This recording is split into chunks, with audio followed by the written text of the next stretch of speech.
The show, ये देखते हैं, फिर उसके बाद थोड़ी प्यार मोहब्बत की बात हम लोग और कर सकते हैं।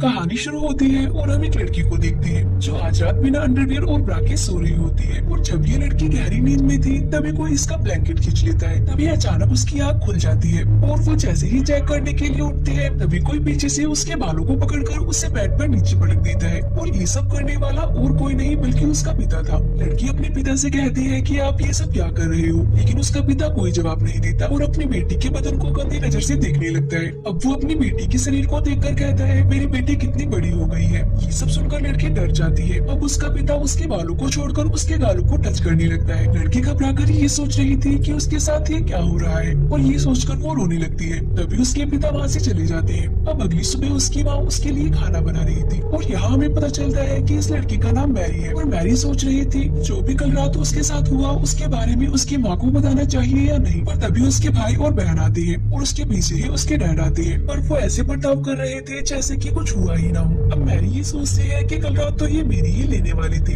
और अब ऐसे नाटक कर रहे हैं जैसे इन्होंने कुछ किया ही ना हो। ये सोचकर मैरी यहाँ से उठकर चली जाती है। अब यहाँ पर उसकी मॉम खाना लाती है और उसे टेबल पर जोर से पटक देती है और ये देखकर सब हैरान रह जाती है और उन्हें कुछ समझ नहीं आता। अब उनकी मॉम अजीब तरह से खाना खाने लगती है जैसे कि कई दिनों से भूखी हूँ। उसे ऐसा खाती देख वो सब डरने लगती है। तभी मैरी का छोटा भाई खाना उगल देता है और कहता है खाने में बहुत ज्यादा नमक है। तभी उसकी मॉम उसका खाना चपट लेती है और पागलों की तरह खाने लगती है। आखिरकार इन लोगों के साथ ये सब क्या हो रहा है। दरअसल जब से ये लोग नए घर में शिफ्ट हुए हैं तभी से इनके साथ अजीब चीजें हो रही हैं। उनके पड़ोसी कभी उनके आंगन में अजीब से स्टैचू लगा देते हैं तो सुबह कोई उनके सामने मरा हुआ जानवर लटका देता है। पिता हर रात अपनी बेटी के साथ जबरदस्ती कर उसके लेते हैं। मोम सुबह सुबह अजीब जानवरों की तरह खाना खाती है और वो अपना खाया हुआ खाना अपने बेटी को भी खाने को देती है। लेकिन बेटा नहीं खाना चाहता। वो अपने डैड की तरफ देखता है। डैड कहते हैं कि अगर तुम नहीं खाना चाहते हो तो मत खाओ। ये सुनकर मोम डैड को गुस्से भरी निगाहों से देखने लगती है। इसके बाद वो खाने को टेबल पर फेंक देती है और प्लेट्स को भी नीचे फेंक देती है। अब मोम उन सभी पर चिल्लाने लगती है और अपने बेटे से कहती है जो मैं बनाती हूँ उसे चुपचाप खा लिया करो। वो इतनी जोर से चिल्लाती है कि उसका बेटा डर के मारा रोने लगता है। उन्हें समझ में ही नहीं आ रहा था कि ये सब क्या हो रहा है। लेकिन ये तो अभी बस शुरुआत थी। इसके बाद हम देखते हैं कि मैरी नहा रही होती है। तभी कोई उसके पास आकर खड़ा हो जाता है। लेकिन जब वो शीशा साफ कर देखती है तो उसकी जुड़वा बहन वहाँ खड़ी होती है जो उसके साथ सिर्फ मजाक कर रही थी। फिर ये दोनों बहनें मैरी के कमरे में चली जाती है और यहाँ पर मैरी के बहन उसे बताती है कि कैसे हर रात उसके डैड उसके लेने आते हैं। मैरी को यकीन नहीं हो रहा था कि ये सब उसकी बहन के साथ भी हो रहा है। तभी उनके डैड वहाँ पर आते हैं और उन्होंने इनकी सारी बातें सुन ली थी, इसलिए वो चाकू निकाल कर उन पर हमला करती है। तभी मैरी उनको धक्का देकर वहाँ से भागने लगती है पर उसके डैड उसकी बहन के बालों को पकड़कर उसको उठाकर फेंक देते हैं। पर मैरी सीढ़ियों पर गिरने की वजह से बेहोश हो जाती है। अब उसके डैड स्टोर रूम से एक हथौड़ा लेकर आते हैं और तभी हम देखते हैं मैरी को होश आ चुका था और वो अपनी बहन को ढूंढ रही होती है। और तभी उसे एहसास होता है कि उसके पीछे कोई खड़ा है और जब वो पीछे मुड़कर देखती है तब उसे उसके डैड नजर आते हैं जो हाथ में हथौड़ा लेकर उसकी ओर बढ़ रहे थे। वो उसको कुछ कर पाते तभी मैरी उनके सर पर कुछ मार देती है लेकिन उससे उन्हें कुछ भी नहीं होता। पर डैड गुस्सा होकर मैरी के ऊपर हथौड़े से हमला कर देते हैं लेकिन मैरी नीचे झुक जाती है जिससे हथौड़ा दरवाजे पर लगता है। तभी नीचे से किसी की आवाज आती है जो मैरी के डैड की थी जो नीचे से ऊपर आ रही थी। तभी यहाँ जो आदमी था हथौड़ा फेंक कर दूसरे कमरे में चला जाता है। अब उनके डैड ऊपर आ जाते हैं और फिर से डैड को देखकर दोनों बहनें घबरा जाती है। फिर डैड दरवाजे पर लगे उस हथौड़े के निशान को देखती है और उन दोनों से पूछते हैं कि क्या तुम दोनों लड़ाई कर रही थी, लेकिन वो दोनों कुछ भी जवाब नहीं देती। जिसके बाद उनका भाई कमरे से निकलकर बाहर आता है। तभी मैरी कहती है कि तुम यहाँ से भाग जाओ। तभी वहाँ पर मैरी के मॉम आकर उस हथौड़े को उठाती है और उन पर हमला करने लगती है और वो काफी अजीब तरह से स्माइल करती है और टूटे हुए कांच के टुकड़ों पर चलने लगती है। नीचे से एक और लेडी की आवाज आती है और वो आवाज और किसी की नहीं बल्कि इनकी मॉम की थी। वो ऊपर आती है और उन सबसे पूछती है कि ये सब क्या हो रहा है, पर सब उन्हें देखकर डरने लगती है। अब अगले दिन डैड अपने भाई को घर बुलाते हैं जो एक चर्च का फादर था। फादर उनके घर पर आता है और उसको सारी कहानी बताई जाती है। बाद में सब फैसला करते हैं कि रात को एक साथ एक ही रूम में सोएंगे। लेकिन आधी रात को छोटे बच्चे को टॉयलेट आती है और वो बिना किसी को डिस्टर्ब किए टॉयलेट में चला जाता है। तभी उसके जैसा ही दिखने वाला एक लड़का चाकू उठाता है और वो हमला करने ही वाला होता है। तभी उसकी नजर फादर पर पड़ती है। फादर को देखकर वो रुक जाता है जिसके बाद सुबह फादर अपनी आँख खोलते हैं। इसका मतलब फादर की वजह से सबकी रात अच्छे से गुजरी थी। अब फादर इस घटना को अकेले नहीं संभाल सकते थे। तभी सारे सीनियर फादर डिस्कस करते हैं कि आखिर उस घर में हो क्या रहा है। फिर सभी फादर एक प्लान बनाते हैं और वो सब रात में एक कार से उनके घर में जाने के लिए निकल जाते हैं, लेकिन रास्ते में एक कुआं उन सब पर हमला कर देता है, जिससे उनकी कार का एक्सीडेंट हो जाता है। दूसरी तरफ डैड मैरी को एक बेड से बांध देते हैं। तभी फादर जख्मी होकर घर के पास पहुंच जाते हैं और बताते हैं सभी फादर की मौत हो चुकी है, अब जो कुछ भी करना है हमें ही करना है। इस बात के लिए डैड मान जाते हैं, क्योंकि अगर कुछ नहीं किया तो वो शैतान सबको मार डालेगा। जिसके बाद फादर मैरी के ऊपर एक क्रॉस रख देते हैं और उसमें लकड़ी से मारने लगते हैं, जिससे मैरी को बहुत दर्द होता है। फिर उसके डैड मैरी के पैर को पकड़ लेते हैं ताकि मैरी ज्यादा ना हिल सके। फादर छड़ी से लगातार उसे मारता ही जाता है, जिस वजह से मैरी बेहोश हो जाती है। तभी हमें उस गाड़ी का सीन दिखाया जाता है जिसका एक्सीडेंट हो गया था।